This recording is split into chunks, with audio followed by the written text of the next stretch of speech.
Hey guys, welcome back to my channel. In today's video, I'm going to be helping you guys install these metal Traxxas Sirvo Gears on any of your 10 Scale Traxxas vehicles. So let's get into it. So I'm going to be demonstrating on the Haas today. It doesn't matter if you have a Haas or not. Like I was saying, it's for any 10 scale car, but the Haas is the only car that I have in my garage right now that has a broken servo. So yeah, let's get to work. Okay guys, so I'm still gonna show me taking apart the car just to get to the servo, just for those who have the Haas. So you're just gonna need to undo that screw, that screw, that screw, that screw, then that screw. So 2.5 to the ones that are on the top, and 2.0 to the one that's on the servo horn.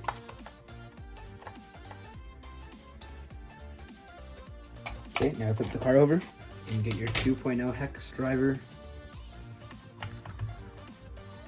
Okay guys, let's open up the servo gears. All the directions really help with is just showing you which way the gears go, kind of like an exploded parts diagram. Now, right here we have 4 Phillips head screws. These ones don't unscrew that much, they're just really long. See, they only got threads in the end, so. There we go.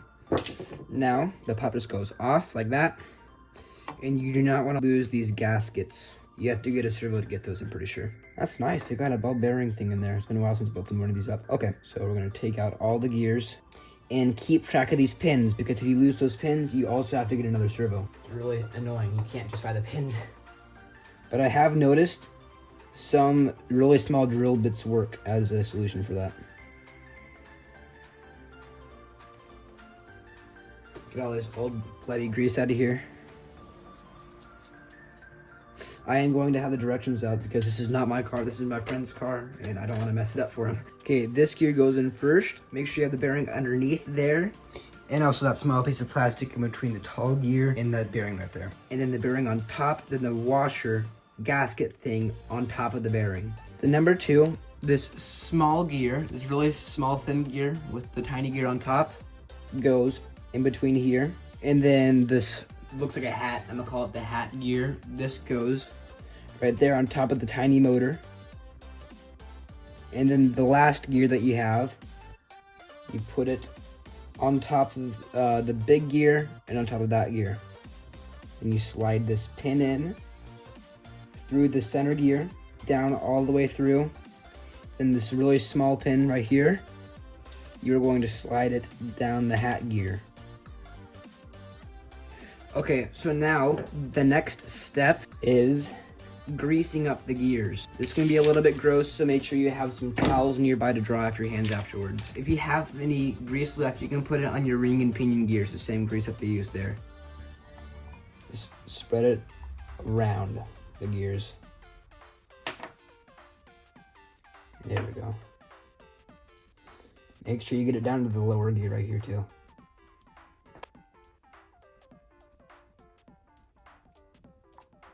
Okay guys, I also just realized this little dot is supposed to be perfectly center over there, so I'm gonna remove this gear. Okay, what I'm gonna have to do is I'm just gonna have to remove the pin right there. Okay, I got both pins out. One on accident, one on purpose. Okay, perfect.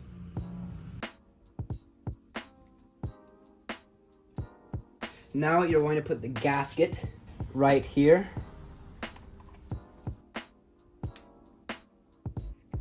And also I forgot to mention, you have to have your steering trim dial turned all the way to the center. And then you put your 4 really long servo screws back on. Okay, now you're going to need your controller. Turn your controller on. Now grab your battery. For me, I'm using a 3-cell LiPo. It's a little tight. Plug your car in.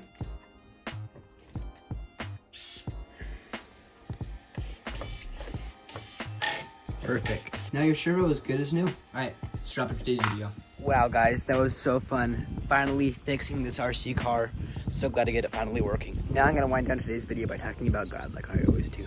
So what God's been teaching me in my life is keeping him first. And it's kind of hard to tell whenever things get out of place, you know. Most of you know God should be number 1 in our lives. So it's easier said than done. The RC cars, they're really fun, but every once in a while they get out of place. That's kind of what happened recently the RC cars got a little bit out of place. So I'm gonna take a little break from RC cars, about a week and a half. So that's not gonna really affect you guys because I post every 2 weeks. So that's not gonna affect you guys. This is a good analogy that I have for this. So think of a rubber band in between two fingers like this. There is a perfect balance when it's tight like this, tight on both sides, perfectly narrow. And then sometimes it'll start tugging a little bit like that way, get out of place. So there's protecting the RC car and that it gets not totally wreck it, that's one thing. Or keeping it from people just because you're selfish, you don't want anybody to scratch it. That's when you get too far. Or if it's just a fragile RC car, that's different because it actually is fragile and you need caution around that. So there's a fine balance around it. Or you're just trying to find the RC car's boundaries and how it's durable it is. There's another one, but there's a perfect balance. Hopefully I'm explaining this good. But the balance got a little bit out of place with me. So I'm gonna be taking a little bit of a break, like I was saying. So there we go.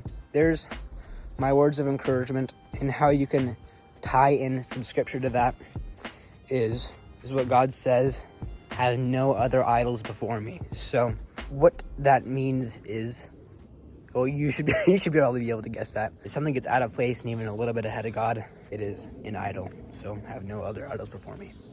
There we go. There's my words of encouragement, scripture for the day, and I hope that blessed you, helped you. Yeah, I guess I'll see you in the next one. God bless you guys. See you later.